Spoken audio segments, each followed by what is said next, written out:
The collection was just stored in the loft, literally gathering dust. Being able to bring it down and naturally sort of put it into the bookcases, the shelves and everything that we've got around us now means that we can live in Eternia, which is He-Man's homeland. I'm Craig. I'm Kate. Welcome to our He-Man cave.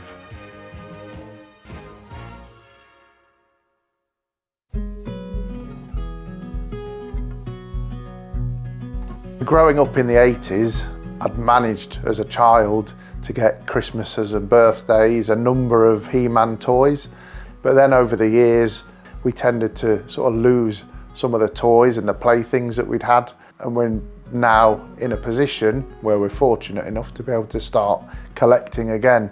So we were looking for a space to really house my He-Man collection. And then we found we've got this massive space next to the garden shed and we weren't quite sure what we wanted to do with it. When we looked at conservatories, they wanted planning permission because we wanted it to be quite large. We looked local and we found Cabin Master. We went and visited the showroom. As soon as we got there, we were walking around looking at some of the Arctic cabins and the garden rooms. We eventually met Simon, who came over and he talked us through sort of what are we looking for to sort of understand what are our requirements.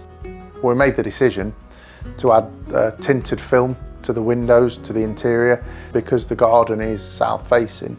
You know, it does get a lot of sunlight, so having the tint on there helps to keep the sun out and keep it cooler. These toys are over 40 years old, you know, and there's a lot of history in there. And there's certain things that you probably will never see again, or you might not be able to get again. The future plans we have are obviously to complete the collection and get more merchandise, visit more toy shows, see what else there is that we've not seen yet that we can have in here. It's a really good space, but potentially we might need another cabin. Yeah.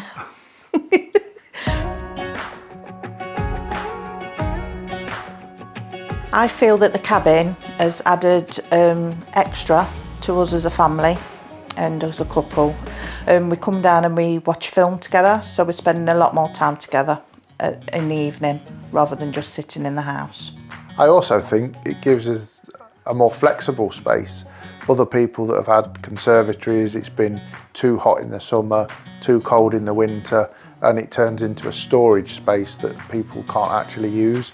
Whereas this is going to be used most days. And I think being apart or away from the house and the noise and the hustle and the bustle, even though you're only at the bottom of the garden, it is a different space. Yeah. But there is a sense of nostalgia as well, because there's a balance or a mixture between modern and vintage that sort of works really well.